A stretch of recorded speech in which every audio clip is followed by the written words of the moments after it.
All right, so hello, students. So this is another tutorial on the active and passive voice.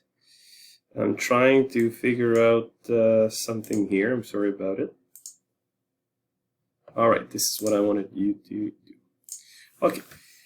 So the reason why we're talking about this is because by using the passive voice in your written production, you may be able to achieve to get a more neutral and more formal tone in your text, in your written production, which is one of the objectives of this class. So let's talk about what is an active sentence and what is a passive sentence. Here you have two sentences. Peter drives a blue car, active voice. A blue car is driven by Peter. This is the passive voice. Okay. How do we go from active to passive? So in this case here, Peter is the subject, or what is going to be called the agent in a moment. So in a passive voice, the subject becomes the agent. It's at the end. Okay. And the object, a blue car, is now the new subject. Okay. So this is how you structure your sentence from active to passive voice. Same thing happens if you have, for example, Anna bought a new watch. So Anna is the subject, a new watch is the object in an active voice sentence. If it's in a passive voice, well, you have a new subject, a new watch was bought by Anna. What you have to keep in mind is that the formula of the passive voice is the following: to be plus past participle. And then sometimes you may want to use by, you'll see, but it's not an obligation, not all the time. So what that means is that here in this case, a new watch was bought by Anna. You have your verb to be, plus you have the past participle, and in this case, you have this example, you have by. Okay. Now, why am I talking about the passive voice? Because the passive voice focuses on the what instead of the who.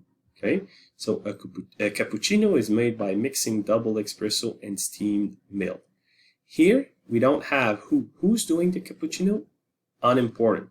Okay, what is important is the what. What is the process of mixing or making a cappuccino? Okay, so this is why it's a little bit more formal, a little bit more neutral. Okay, in a passive sentence, the subject is sometimes unknown or unimportant. The case has been solved. By whom? We don't know. Unimportant. Okay. The passive voice is used for academic or scientific report writing to make it more objective and personal and formal.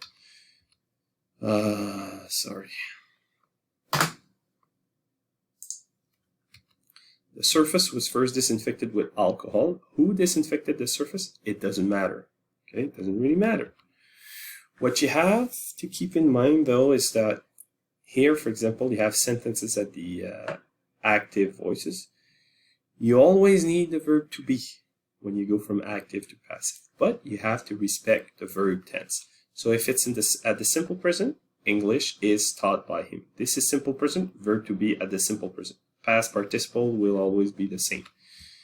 He is teaching English, present continuous. English is being taught by him. So you have your verb to be, and you have the verb to be here, plus the present continuous form, ing. Simple past. English was taught by him. Simple past, okay, plus past participle. He has taught English. English has been taught by him. So here you have the verb to be, past participle, the present perfect plus the past participle. Future. He will teach English. English will be taught by him. Same thing. He is going to bring it to me. It is going to be brought by him. And if you have the models, he can teach English. English can be taught by him. Okay. So if you look at the examples here, you always have the verb to be. Okay. You always have the verb to be. But you also have the verb to be depends on what the verb tense is. Okay, it has to be consistency here. So what I want you to do now, I want you to take 2 minutes to have a look at this here, a couple of minutes, read this paragraph and try to rewrite it. This is the active voice. Try to rewrite it from active to passive. Okay, so you're going to get rid of different elements and you'll see the difference. So you can pause this video, do the exercise, and once you've done it, then you can start again. So here you have the active voice, and here would be the passive voice. So you see the difference between both. The second body paragraph is way more formal. Okay, we got rid of unnecessary information. A priest doesn't really matter who baptized William Shakespeare. Many people doesn't really matter that this is there. Okay, so you go from active to passive. This is what we try to achieve here in 103. Another example: if you want to achieve your lifelong goals, you need to be happy. So in class, I told you that I wanted to remove the you because it's very impersonal. Okay.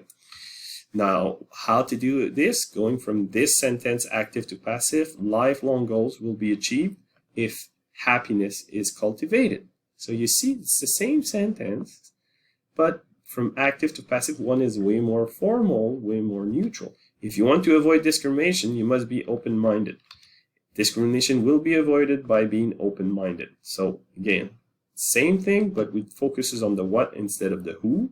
You remove the you, and you have an active, more formal, neutral text.